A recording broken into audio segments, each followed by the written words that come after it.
Hello friends, my name is Dr. Rizwana Ansari. About my qualification, I have done PhD from Veer Narmad South Gujarat University. About my work experience, I have a total work experience of 17 years, 6 years as a school teacher and 11 years as an assistant professor. Presently, I provide this video specially for my MS Dave B.Ed college student. So let's start. Our topic is special children એટલે કે અપવાદરૂપ બાળકો, વિશિષ્ટ બાળકો. આ વિશિષ્ટ બાળકોને સમજાવતા પહેલાં આ વિશિષ્ટ બાળકો જે છે એને આપણે શું કરવા સમજી રહ્યા છીએ અને આપણા અભ્યાસક્રમમાં આ વિશિષ્ટ બાળકોને કેમ સમાવિષ્ટ કરવામાં આવેલું છે તેના વિશે થોડી ચોખવટ કરી દઉં. તો આપણે બધા ટીચિંગ લાઇનથી જોડાયેલા છીએ. શિક્ષણ કાર્ય દરમિયાન જ્યારે તમે ક્લાસરૂમમાં જશો ત્યારે 90% સ્ટુડન્ટ તમને નોર્મલ જોવા મળશે, પણ 10% જે સ્ટુડન્ટ તમને જોવા મળશે તે આ વિશિષ્ટ બાળકોના પ્રકારમાં આવતા હોય છે. તો એવા બાળકો તમને ક્લાસના અભ્યાસ દરમિયાન શિક્ષણ આપતા સમયે સમસ્યારૂપ ન બની જાય તેના માટે તમને આવા વિશિષ્ટ બાળકોને ઓળખી કાઢવા પડશે અને આવા વિશિષ્ટ બાળકો માટે કંઈક કરવું પડશે, કંઈક યોગદાન આપવું પડશે. માટે આ વિશિષ્ટ બાળકોને માત્ર બીએડ કોર્સ દરમિયાન જ સમજવું શીખવું જરૂરી નથી, પણ આ તમને સમજેલું શીખેલું આજીવન કાળ સુધી તમને મદદરૂપ થવાનું છે. શિક્ષણ કાર્યમાં જોડાયેલા દરેક વિદ્યાર્થી માટે આ જરૂરી છે. તો ચાલો આપણે સ્ટાર્ટ કરીએ. અપવાદરૂપ બાળકોની સંકલ્પના. અપવાદરૂપ બાળકો માટે અંગ્રેજી ભાષામાં એક્સેપ્શનલ ચાઇલ્ડ એક્સેપ્શનલ ચાઇલ્ડ તરીકે ઓળખવામાં આવે છે. જીનિયસ ચાઇલ્ડ, હેન્ડીકેપ ચાઇલ્ડ વગેરે બાળકો અપવાદરૂપ બાળકો કહેવાય છે.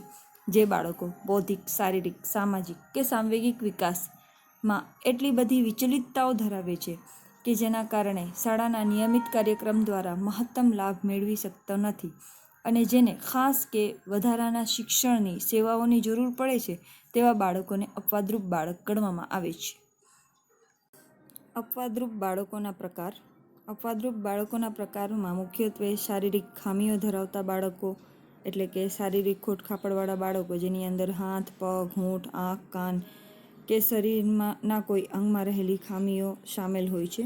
મૂકબધિર હોય છે બાળકો અને અંધ બાળકો. આ દરેક બાળકો શારીરિક ખામી ધરાવતા બાળકોમાં સમાવિષ્ટ છે. માનસિક શક્તિમાં વિચલિતતા ધરાવતા બાળક, જેમાં બૌદ્ધિક રીતે શ્રેષ્ઠ, તેજસ્વી એવા બાળકો, માનસિક ક્ષતિવાળા એટલે કે ઓછી બુદ્ધિ શક્તિ ધરાવતા બાળકો, વર્તન વિચલિતતાના બાળકો જેમાં સાંવેગિક ખલેલ અને સામાજિક અપાનુકૂલન ધરાવતા બાળકોનો સમાવેશ થાય છે. પ્રત્યાયન એટલે કે કોમ્યુનિકેશનમાં વિચલિતતા ધરાવતા બાળકો જેનામાં અધ્યયન ક્ષમતા, મંદગતિ અધ્યયન, વાણી દોષવાળા બાળકોનો સમાવેશ થતો હોય છે. સાંવેગિક વિચલિતતા ધરાવતા બાળકો જેનામાં શ્રાવ્ય સંવેદનની ખામીઓ જોવા મળે છે, દ્રશ્ય સંવેદનની ખામી જોવા મળે છે. આવા બાળકોને આપણે અપવાદરૂપ બાળકમાં ગણી શકીએ. અપવાદરૂપ બાળકોના લક્ષણો આપણે જોઈએ તો અપવાદરૂપ બાળકોના લક્ષણો નીચે પ્રમાણે હોય છે. બાળકોમાં અપવાદરૂપતાના ક્ષેત્રો ઘણા છે. અપવાદરૂપ બાળકો સાંવેગિક રીતે નબળા હોય છે. સાધારણ બાળકોનું તેમના પ્રત્યેનું વલણ નકારાત્મક હોય છે અને તેમની શીખવાની ઝડપ સામાન્ય બાળકો કરતાં વધારે અથવા ઓછી હોય છે. પ્રત્યેક બાળકમાં અપવાદરૂપતાની માત્રા અલગ અલગ હોય છે. આવા બાળકોને સાધારણ બાળકોની સાથે શાળામાં અધ્યયન કરવામાં આવે તો વિવિધ પ્રકારની સમસ્યાઓ જન્માવે છે. આવા બાળકોને સાધારણ એટલે કે નોર્મલ બાળકો સ્વીકારતા નથી. અપવાદરૂપ બાળકો સામાન્ય શાળાઓમાં ચાલતા સામાન્ય શૈક્ષણિક કાર્યક્રમમાં પોતાનું અનુકૂલન સાધી શકતા નથી. આ અપવાદરૂપ બાળકોના લક્ષણ છે. સામાન્ય બાળક કરતાંથી અલગ હોવાના કારણે અનેક બાળકો તેમને પોતાના સાથે સ્વીકારતા નથી, પોતાના સાથે બેસાડતા નથી, પોતાના સાથે હળવા મળવામાં તેમને તકલીફો અનુભવે છે. તો સામાન્ય કરતાં અલગ બાળકો જે હોય છે એ સામાન્ય રીતે અલગ તરી આવતા હોવાના કારણે સામાન્ય બાળકો તેમને ઝડપથી નથી સ્વીકારતા અને તેમને શિક્ષક તરફથી વધુ હૂંફ, પ્રેમ, લાગણીની જરૂર પડતી હોય છે. માટે શિક્ષક તરીકે તમે શું કરી શકો, એમને વધારે કેર કરવાની જરૂર પડતી હોય છે, તો વધારે કેર તેમના માટે કરવું પડે.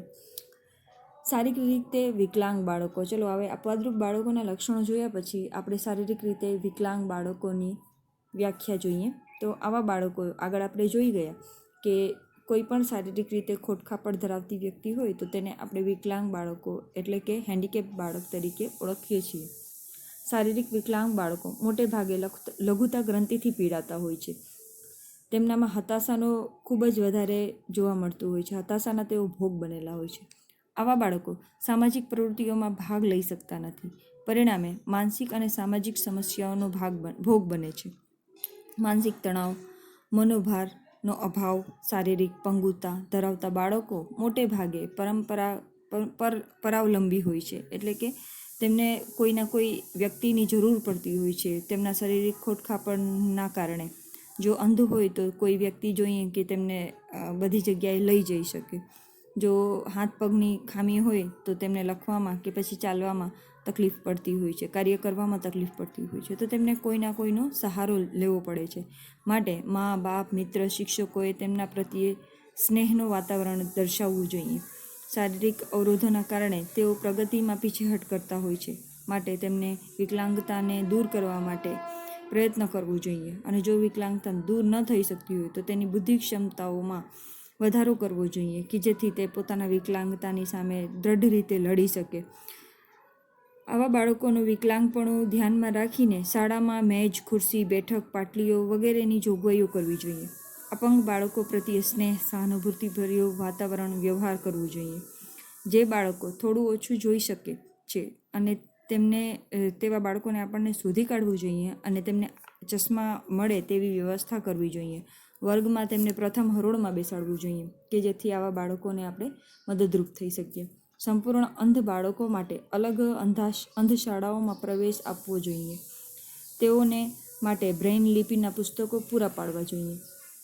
શારીરિક ખોડખાપણ ધરાવતા બાળકો માટે જરૂરી દાક્તરી સારવાર પૂરી પાડવી જોઈએ. ખોડખાપણ ધરાવતા બાળકોને અનુકૂળ આવે તેવી સહાનુભૂતિભર્યા પ્રવૃત્તિઓ, રમતગમત પ્રવૃત્તિઓનું આયોજન કરવું જોઈએ. બહેરા, મૂંગા કે અંધ બાળકો માટે વિશિષ્ટ પ્રકારની તાલીમ મેળવેલ શિક્ષકોની જોગવાઈ કરવી જોઈએ. તોતડાપણું એટલે કે ધીમા અવાજે બોલવાવાળા બાળકો સ્વરમાં કર્કરાશ વગેરે વાણી દોષોના કારણે શારીરિક કે માનસિક હોઈ શકે છે. કેટલાક વાણી દોષો શલ્ય ચિકિત્સા દ્વારા દૂર કરી શકાય છે. તેથી શાળાએ માતાપિતા કે અન્ય દાતાઓ દ્વારા આવા બાળકોને દાક્તરી સારવાર પૂરી પાડવી જોઈએ. સ્નેહ, હૂંફ અને પ્રેમભર્યું વાતાવરણ દ્વારા આવા બાળકોની માનસિક તાણ દૂર કરવી જોઈએ. આવા બાળકોને માટે સુથારકામ, લુહારીકામ, ભરતગૂંથણ, સીવણ, સંગીત, ચિત્રકામ, ચર્મ ઉદ્યોગ, રેડિયો કે ટીવી રિપેરિંગ કે અન્ય ગૃહ ઉદ્યોગોને લગતા અભ્યાસક્રમો શરૂ કરાવવા જોઈએ. કમ્પ્યુટર જોબ વર્કની તાલીમ આપવી જોઈએ જેથી તેઓ સ્વનિર્ભર બની શકે. વિકલાંગ બાળકોની નાની સિદ્ધિને પણ બિરદાવવું જોઈએ કે જેથી તેઓ ખૂબ વધારે પ્રોત્સાહન અનુભવે અને આવા કાર્યો કરવા માટે તેઓ આગળ વધવા માટે પ્રોત્સાહિત રહે. સંપૂર્ણ આર્થિક સહાય આપવા માટે તેમને મદદરૂપ થઈ શકે તેવી સંસ્થાઓની મુલાકાત કરાવવી જોઈએ. આ પ્રકારના બાળકો દ્વારા રચાયેલી કૃતિઓનું પ્રદર્શન યોજવું જોઈએ. વર્ગના વિદ્યાર્થીઓના જૂથોમાં તેમને સામેલ કરવા જોઈએ જેથી અન્ય બાળકો સાથે તેમનો સ્નેહ અને સહેલાઈથી ભળી શકે તેવું વાતાવરણ ઉપસ્થિત થાય. આ પ્રકારના બાળકો માટે વ્યવસાયલક્ષી અભ્યાસક્રમોમાં પ્રવેશ અપાવવા જોઈએ. વ્યવસાયલક્ષી અભ્યાસક્રમો માટે તેઓને સલાહ અને માર્ગદર્શન પૂરા પાડવા જોઈએ.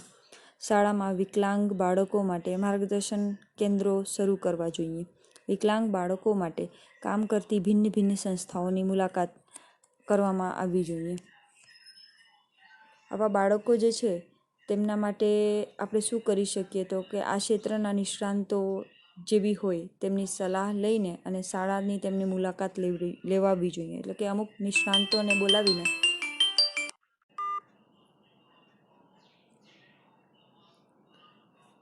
આ ક્ષેત્રના નિષ્ણાંતોની સલાહ લેવી જોઈએ અને તેમને પોતાના શાળામાં નિમંત્રણ આપીને બોલાવવું જોઈએ અને તેમનું જ્ઞાન આવા બાળકોને મળી શકે તે માટે પ્રયત્ન કરવા જોઈએ. માનસિક ક્ષતિગ્રસ્ત એટલે કે મંદબુદ્ધિના બાળકો. મંદબુદ્ધિના બાળકોનો અર્થ અને વ્યાખ્યા. હવે આપણે ઉપરનો વિકલ્પ સમજી લીધો, એટલે કે શારીરિક રીતે ક્ષતિગ્રસ્ત બાળકો વિશે આપણે અપવાદરૂપ બાળકોમાં આવતી કેટેગરીમાં શારીરિક રીતે ક્ષતિગ્રસ્ત એટલે કે હેન્ડીકેપ બાળકો વિશે સમજ્યું, તેમને કઈ રીતે શિક્ષણ આપવું તેમના વિશે પણ સમજી લીધું. હવે આપણે નેક્સ્ટ ટોપિક લઈએ, મંદબુદ્ધિના બાળક અથવા તેમનો અર્થ અને તેની વ્યાખ્યા. હવે આમ જે મંદબુદ્ધિના બાળકો છે તેમના લક્ષણો ક્યાં હોય છે? તો મનોવિજ્ઞાનની દ્રષ્ટિએ મંદબુદ્ધિના બાળકોની અંદર જોવા મળતા લક્ષણો આ પ્રકારે હોય છે. તેમનામાં માનસિક પછાતપણું જોવામાં આવે છે. તેમનામાં ઉણપ, પંગુતા કે ક્ષતિઓની સૂચિતાર્થ દર્શાવે છે. આવા બાળકોનો માનસિક વિકાસ તેની શારીરિક ઉંમરના પ્રમાણમાં થતો નથી. આવા બાળકો અધ્યયન, સામાજિક અનુકૂલન અને આર્થિક ઉત્પાદનમાં મુશ્કેલી અનુભવે છે. તેનો બુદ્ધિઆંક 50થી 70 વચ્ચેનો હોય છે. તેઓનામાં તર્કશક્તિ, વિચારશક્તિનો અભાવ હોય છે. હવે જો અહીંયા તમને કહેવામાં આવેલું છે તેમનો બુદ્ધિઆંક 50થી 70 વચ્ચેનો હોય છે. તો આ જે બુદ્ધિઆંક છે એ કઈ રીતે કાઢવામાં આવે છે?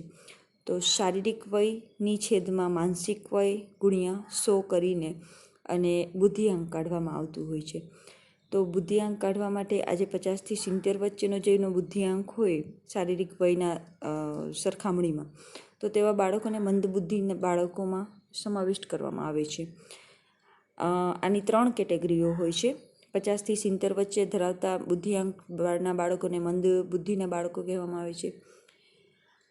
90થી 110 સુધી બુદ્ધિઆંક ધરાવતા બાળકો એ નોર્મલ બાળકોમાં ગણતરી થાય છે, સામાન્ય બાળકોમાં તેમની ગણતરી થાય છે.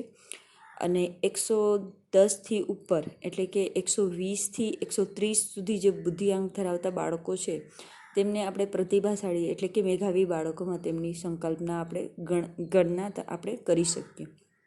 તો આ 3 કેટેગરીઓ જે છે એ અપવાદરૂપ બાળકોમાં તેમનો બુદ્ધિઆંક જે છે તે બુદ્ધિઆંકને ધ્યાનમાં રાખીને આ 3 કેટેગરીમાં બાળકને આપણે દર્શાવી શકીએ. સામાન્ય બાળક, મંદબુદ્ધિ બાળક અને મેધાવી બાળક એટલે કે પ્રતિભાશાળી હોશિયાર બાળક. આ 3 કેટેગરીની અંદર આપણે બાળકોને અલગ અલગ કેટેગરીમાં નાખી શકીએ. હવે જે મંદબુદ્ધિના બાળકો છે એમનામાં પણ 3 પ્રકાર પડે છે: જડ, મૂઢ, મૂર્ખ. આ 3 પ્રકારના બાળકો મંદબુદ્ધિના બાળકોમાં જોવા મળે છે. એકથી વધારે એક ચડિયાતા હોય છે. એકથી જડ બુદ્ધિના બાળકોનો બુદ્ધિઆંક 20થી 25ની આસપાસ હોય છે. મૂઢ બુદ્ધિના બાળકોનો બુદ્ધિઆંક 30થી 40 વચ્ચે અને મૂર્ખ બુદ્ધિના બાળકો 40થી 50 સુધી. એ રીતે 3 કેટેગરીમાં આ બાળકોનો બુદ્ધિઆંક હોય છે. અને મંદબુદ્ધિના બાળકોમાં 50થી 70 વચ્ચે આવતા બુદ્ધિઆંકના દરેક બાળકો મંદબુદ્ધિના બાળકો ગણી શકાય. તો આ રીતે મંદબુદ્ધિના બાળકોની અલગ અલગ કેટેગરીઓ જે છે તેના વિશે આપણે થોડુંક સમજી લીધું. કદાચ ક્યારેક એકાદ માર્કમાં પૂછાઈ જતું હોય છે. માનસિક ઉણપ એ એક એવી સ્થિતિ છે કે જે ફરીથી બોલું છું. માનસિક ઉણપ એ એક એવી સ્થિતિ છે કે જેમાં મગજ સંપૂર્ણ અથવા સામાન્ય વિકાસ સાધવામાં નિષ્ફળ ગયું હોય છે. આ ટ્રેડ ગોલ્ડે વ્યાખ્યા આપી છે. કઈ વ્યાખ્યા આપી છે જોઈ લઈએ. મંદબુદ્ધિ બાળકો એને ગણવામાં આવે છે કે જેઓ મગજ સંપૂર્ણ અથવા સામાન્ય વિકાસ સાધવામાં નિષ્ફળ હોય છે. જેનો મગજ સંપૂર્ણ અથવા સામાન્ય વિકાસ સાધવામાં નિષ્ફળ હોય. આ વ્યાખ્યા આપે છે ટ્રેડ ગોલ્ડ. હવે નેક્સ્ટ વ્યાખ્યા આપનાર છે સોરેનસન. ઓકે, તેમણે શું વ્યાખ્યા આપી છે સોરેનસને? મંદબુદ્ધિ બાળકો એને ગણવામાં આવે છે કે જેઓ હંગામી અથવા લાંબા સમયથી તેમના પોતાના જૂથના અન્ય બાળકોથી સામાન્ય કરતાં નિમ્ન કક્ષાના માનસિક કાર્યો કરે છે, પરંતુ તેમની સામાજિક પર્યાપ્તતા અને પ્રશ્ન હોતા નથી. હોય તો પણ તે સમાજમાં સ્વતંત્ર રીતે પર્યાપ્ત રીતે કાર્ય કરવાનું શીખી શકે છે. આ કોણે આપેલી છે વ્યાખ્યા? સોરેનસને. હવે મંદબુદ્ધિના બાળકોના લક્ષણો આપણે જોઈએ. તો હવે આપણે મંદબુદ્ધિના બાળકોના લક્ષણોમાં થોડુંક જોઈ લઈએ.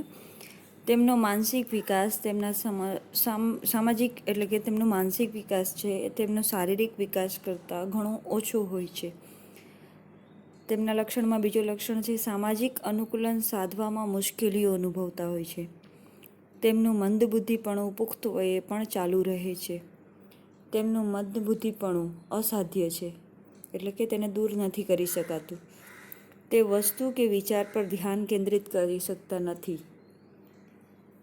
તેમનો ભાષા વિકાસ ઝડપી અને ગુણવત્તાયુક્ત હોતો નથી.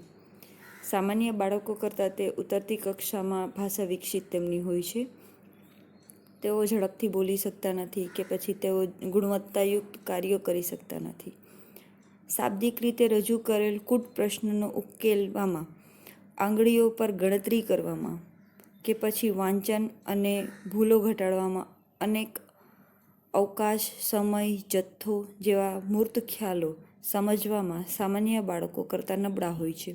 એટલે કે દરેક શિક્ષણ દરમિયાન જે બી કાર્યો હોય છે, આંગળીઓ પર ગણતરી કરવી, કૂટ પ્રશ્નનો ઉકેલ લાવવો, ભૂલ ઘટાડવો વગેરે જેવી કાર્યો જે છે, વાંચન અને ભૂલો જે છે તેની અંદર જે ભૂલોમાં ઘટાડો ધીરે ધીરે થવો જોઈએ. નાના બાળકો જ્યારે નવું નવું શીખતા હોય ત્યારે તેમનામાં ભૂલો થતી હોય છે.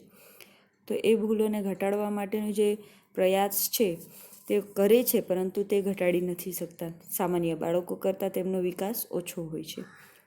તેમનામાં સર્જન શક્તિ, વિશ્લેષણ શક્તિ, વિવેક શક્તિ, કલ્પના શક્તિ આ બધી શક્તિઓ કુંઠિત હોય છે.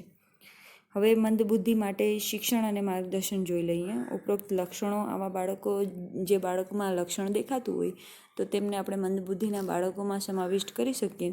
હવે આપણે તે મંદબુદ્ધિના બાળકોને આપણે શિક્ષક તરીકે કઈ રીતે માર્ગદર્શન કરી શકીએ, શિક્ષણમાં તેમને કઈ રીતે ઉપયોગી થઈ શકીએ તેના વિશે જોઈએ તો બુદ્ધિ કસોટીઓના આધારે આવા બાળકોની ઓળખ કરવી અને તેમના વાલીઓ સાથે આ બાબતે વિસ્તૃત ચર્ચા કરવી જોઈએ. મંદબુદ્ધિવાળા બાળકો માટે અલગ શાળાઓની વ્યવસ્થા કરવી જોઈએ. વિદ્યાર્થીઓની વાસ્તવિક અધ્યયન કક્ષા શોધી કાઢવી પડે. શિક્ષક આવા બાળકોને પ્રેમ અને હૂંફ આપે તેઓ પ્રત્યે વ્યક્તિગત ધ્યાન આપવું જોઈએ. આવા બાળકો માટે વ્યવસાયિક અને ઔદ્યોગિક શિક્ષણની વ્યવસ્થા કરવી જોઈએ. તેઓને હસ્તોદ્યોગોની તાલીમ આપવી જોઈએ. આવા બાળકો વર્ગમાં એકાંકીપણું ન અનુભવે તેની ખાસ કાળજી રાખવી જોઈએ. તેઓ માટે જૂથ પ્રવૃત્તિઓનું આયોજન કરવું જોઈએ.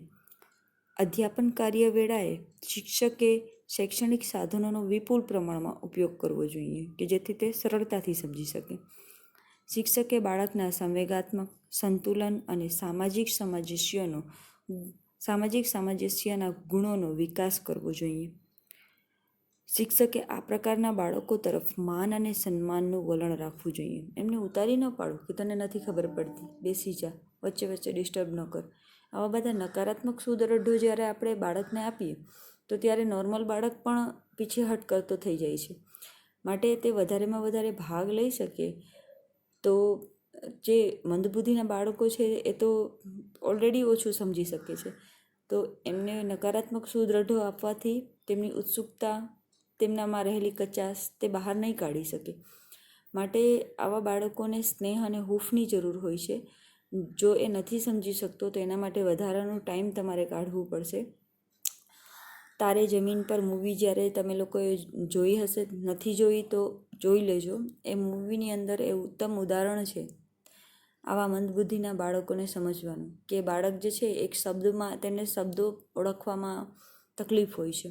તો આવા બાળકને આમિર ખાન શોધી કાઢે છે. એ બાળક વારે વારે હંમેશા ચૂપ રહે છે, અન્ય બાળકો સાથે ભળતો નથી, કંઈક વિચારતો હોય છે, એવું સાફ રીતે તરી આવતો હોય છે. માટે તેમની આ સમસ્યાને એ બાળકને ગોતીને અને તેમને શું પ્રોબ્લેમ છે તેના વિશે તેમના મા બાપ સાથે સંપર્ક કરીને અને તેમનું જે આ કચાશ છે તેમને દૂર કરવા માટે પ્રયત્ન કરે છે. એ મૂવીમાં એવું બતાવવામાં આવે છે. તો ખાસ એ મૂવી જોઈને આપણે એ પ્રોત્સાહન મેળવવું જોઈએ કે આવા બાળકોને આપણે કઈ રીતે મદદરૂપ થઈ શકીએ. અન્ય બાળકો સાથે ભળવા માટે આપણે એને મદદરૂપ થવાનું છે, ના કે એને ઉતારી પાડવાનું છે. તો આ રીતે મંદબુદ્ધિના બાળકો જે છે તેમના માટે આપણે આટલું કરી શકીએ. હવે નેક્સ્ટ છે પ્રતિભાશાળી એટલે કે મેધાવી બાળક. પ્રતિભાશાળી બાળક એટલે કે મેધાવી બાળક, એને ઇંગ્લિશમાં આપણે જીનિયસ બાળકો પણ તરીકે ઓળખીએ છીએ. તેમનો અર્થ સમજીએ તો પ્રતિભાશાળી બાળક એને ગણવામાં આવે છે કે જે યોગ્ય રીતે કાર્ય કરવામાં પ્રયત્નોમાં સતત નોંધપાત્ર સિદ્ધિઓ દર્શાવતો હોય. ફક્ત બુદ્ધિમાં જ શ્રેષ્ઠ નહીં, પરંતુ એવા બાળકો કે જેઓ સંગીત, કલા, સર્જનાત્મકતા, લખાણ, નાટ્ય પ્રવૃત્તિ, યાંત્રિક કૌશલ્ય અને સામાજિક નેતાગીરીમાં નોંધપાત્ર દેખાવો કરે, તે દરેક બાળકોનો સમાવેશ આપણે મેધાવી બાળક એટલે કે પ્રતિભાશાળી બાળકમાં કરવો જોઈએ. ઘણીવાર આપણે એવું વિચારીએ કે બહુ બુદ્ધિશાળી બાળક છે તે જ મેધાવી ગણાય, નહીં, પણ તેની અંદર ઘણી બધી ખાસિયતો જો અલગ તરી આવતી હોય તો તેવા બાળકોને પણ આપણે મેધાવી બાળક ગણી શકીએ. હવે તેની એક વ્યાખ્યા આપેલી છે NSSE એમની વ્યાખ્યા આ પ્રમાણે છે: પ્રતિભાશાળી બાળકોમાં બુદ્ધિ, સર્જનાત્મકતા, વિચારશક્તિ, મૂલ્ય, વિચારશક્તિ તથા સમસ્યા ઉકેલની પુષ્કળતા હોય છે. હવે આપણે જોઈએ તેમના લક્ષણો. તો મેધાવી બાળક એટલે કે પ્રતિભાશાળી બાળક એટલે કે હોશિયાર બાળક.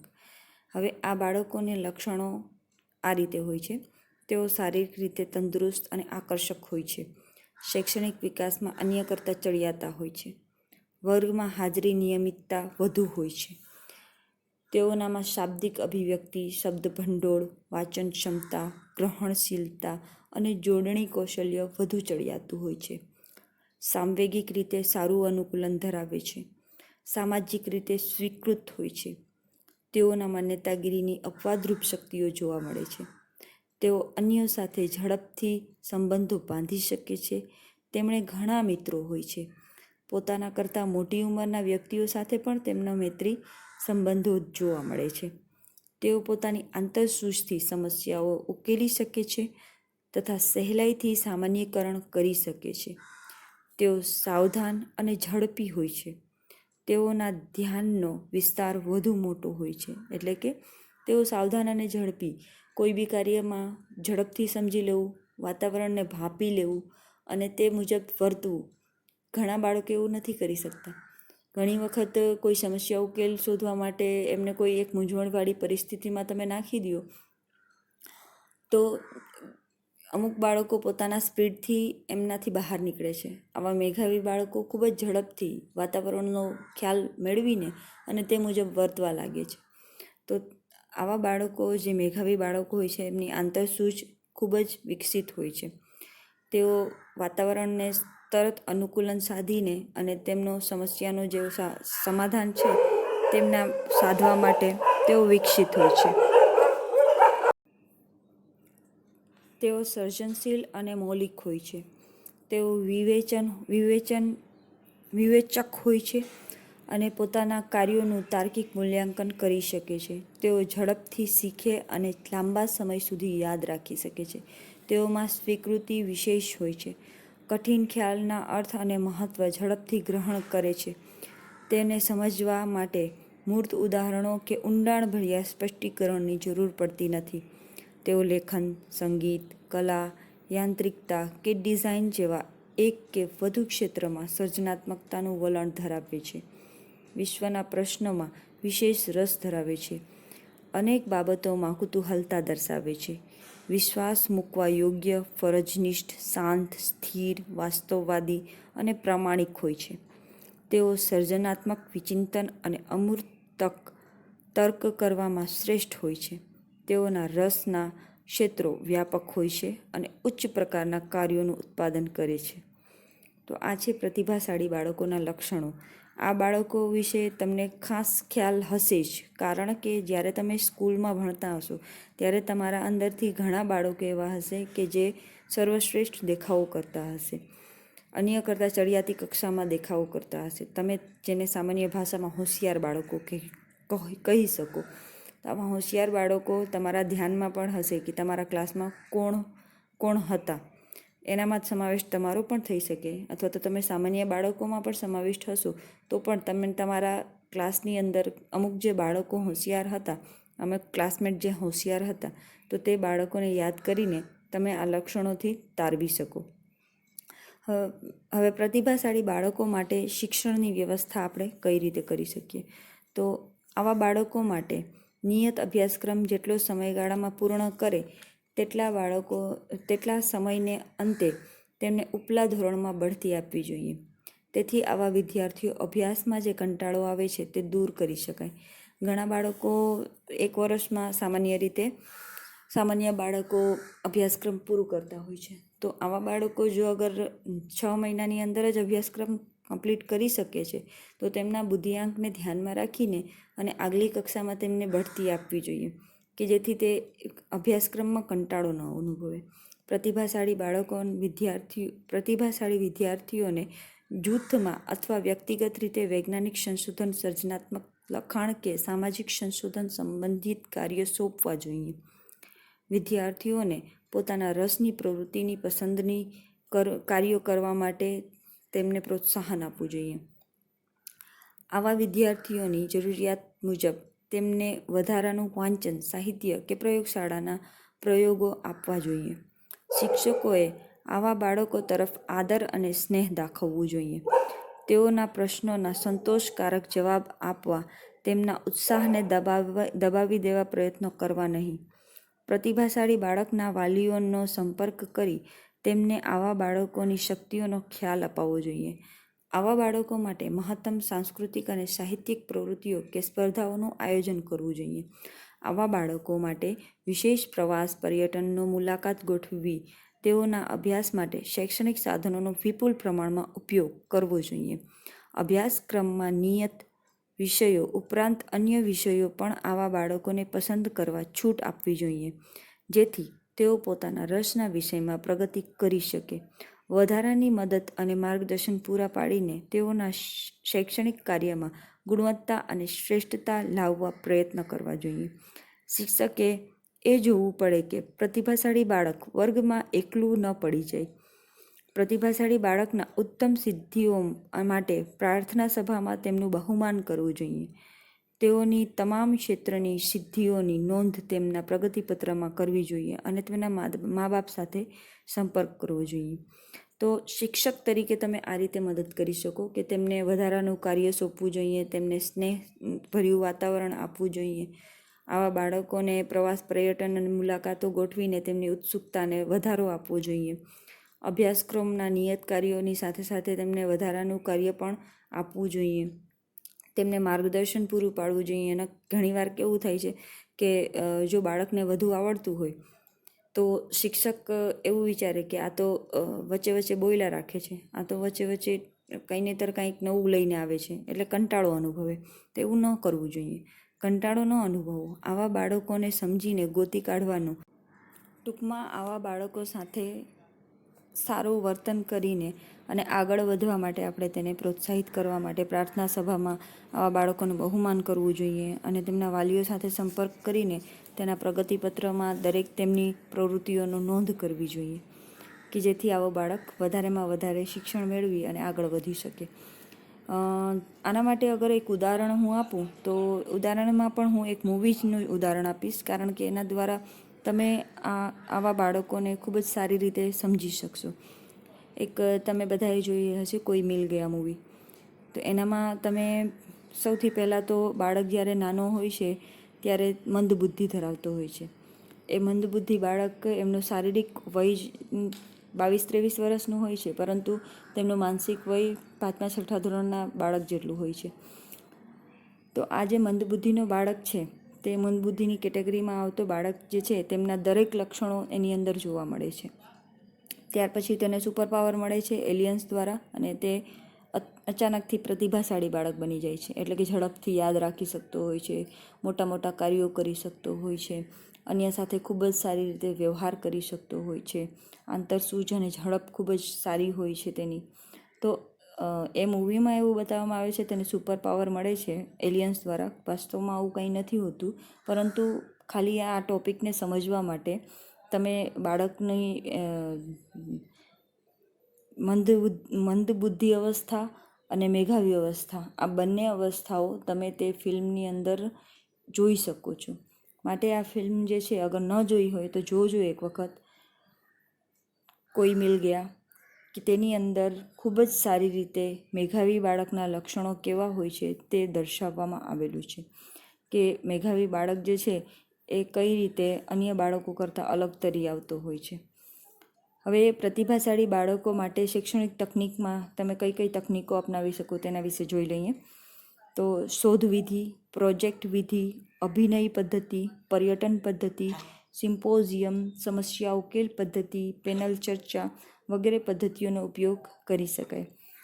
નવીન શૈક્ષણિક ઉપકરણો વર્ગખંડમાં અપનાવવા જોઈએ, તો જેનાથી આવા બાળકોને ખૂબ જ સારી રીતે તમે અભ્યાસ કરાવી શકો. તો ચાલો, આ થઈ આપણે મુખ્યત્વે 3 જે આપણા અભ્યાસક્રમમાં ખાસ જે છે, મેધાવી બાળક, મંદબુદ્ધિ બાળક અને હેન્ડીકેપ એટલે કે શારીરિક રીતે પછાત બાળક, વિકલાંગ બાળકની વાત આપણે કરી. આ 3 પ્રકાર જે છે એ આપણા અભ્યાસક્રમમાં વિશેષ છે. તેની અંદરથી જ મુખ્યત્વે ફેરવીને પ્રશ્નો પૂછાતા હોય છે. માટે આ 3ને ખાસ યાદ કરી લેજો. વારે વારે વિડીયો જોશો તો ખૂબ જ સારી રીતે તમે યાદ રાખી શકશો. એ ઉપરાંત પણ અનેક બાળકોના પ્રકાર હોય છે. સમસ્યારૂપી બાળકો, જે કે જેની અંદર ચોરી કરનાર બાળકો, ખોટું બોલનાર બાળકો, ગુસ્સે કરનાર બાળકો, આવા બાળકો પણ અપવાદરૂપ બાળકો ગણાય છે. પણ આ બાળકો વિશે આપણે અભ્યાસક્રમમાં વિશેષ આપેલું નથી, માટે આપણે તેના ઉપર વધારે પ્રકાશ નથી નાખતા. ખાસ જે છે તેના ઉપર વધારે પ્રકાશ નાખેલું છે. તો અહીં આપણે આ ટોપિક સમાપ્ત કરીએ છીએ. Thank you very much.